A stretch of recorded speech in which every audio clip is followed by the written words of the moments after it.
আজি আপোনালোকক ঘি বনোৱা প্ৰচেছ দেখাম। এয়া হ'ল মাখন, যিহেতু গাখীৰৰ সৰৰ পৰাই ওলায়। আপুনি এনেকুৱা 2 সপ্তাহমান এনেকুৱা জমা কৰিলে ধুনীয়াকৈ আপুনি মানে ফ্ৰিজত ষ্ট'ৰ কৰি থ'ব পাৰিব।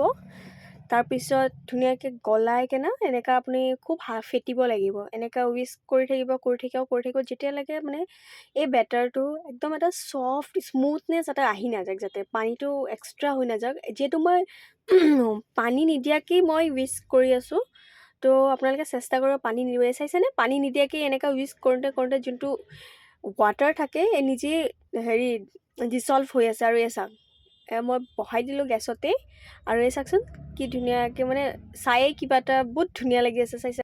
আৰু গেছৰ ফ্লেমটো ল' কৰি ল'ব, নহ'লে যদি হাই ফ্লেমত বনায় তেতিয়াহ'লে পুৰি যাব।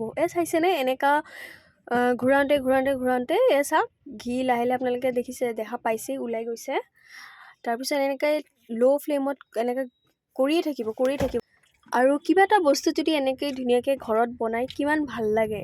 আৰু চাইছেনে কি ধুনীয়া। মই কিন্তু ঘি নাখাওঁ দেই, মোৰ এইটো বনোৱা হেঁপাহ আৰু বিৰাট ভাল লাগে, আৰু এটা ছেটিছফেকশ্যন পাওঁ ঘিটো বনাই ক্ৰীমেৰে। আৰু চাওক এনেকৈ ঘূৰাওঁতে যেতিয়া গল্ডেন ব্ৰাউন হৈ যাব তেতিয়া আপোনাৰ ঘি ৰেডি হৈ যাব। চাওক যেতিয়া ঠাণ্ডা হ'ব এনেকৈ সোমাই দিব।